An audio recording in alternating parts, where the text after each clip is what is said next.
Alright everybody, today I want to do a little maintenance thing for the old Graveleys.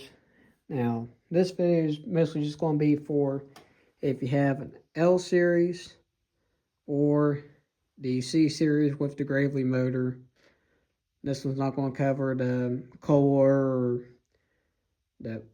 Briggs or the Subaru that's in the newer 500s, 5000s, later commercials, and Pro Series. It's not covering that.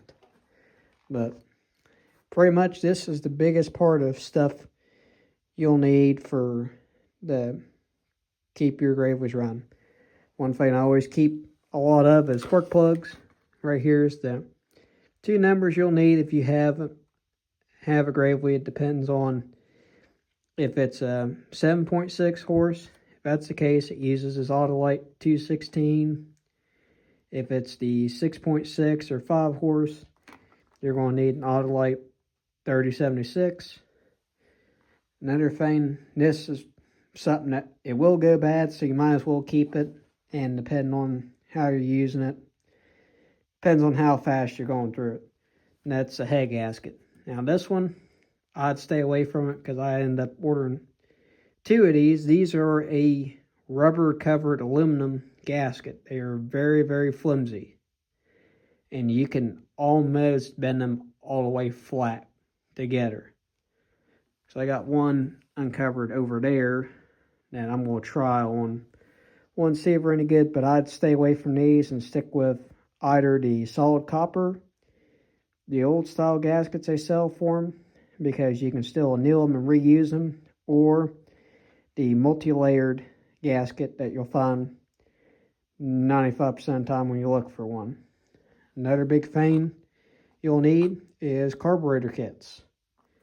This is just a generic Zenith updraft carb kit for Wisconsin and everything, but I think it's the air needle and the needle and seat are the only two parts in there that I can't use. It comes with float and all the oddball gaskets.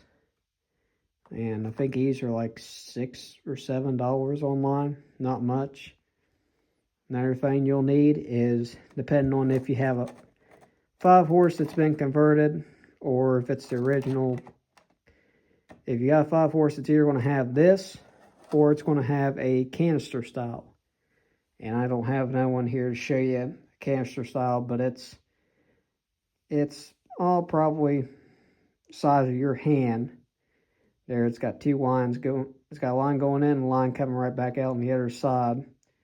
Those are not available anywhere. If you have one, you can't replace it.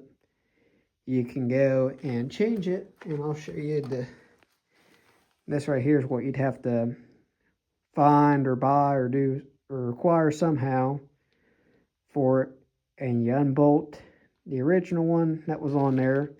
You take off the oil line coming from the motor and the oil line going to the transmission.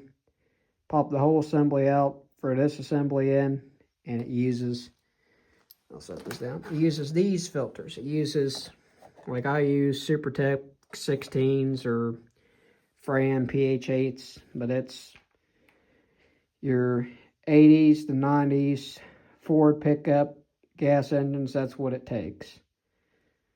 So like your F-150 to F-350, your 300 straight 6, 5 liter, 351 Windsor, it's same oil filter.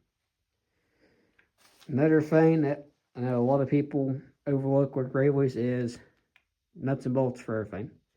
I've got, these are the nuts I use on sulkies and hitch balls for the sulkies. And they also work as the starter pulley nuts on there, but you have to add a washer there because they're slightly too small than the original nuts, but regular 5/8 washer will work. And these are the grade 8 bolts I use on my dual wheel adapters, and these are the regular grade 3/8 bolts I use on my wheels. I tend to keep a lot of them because you never know when either one of them, the threads are going to roll and you'll have to retap where you went in.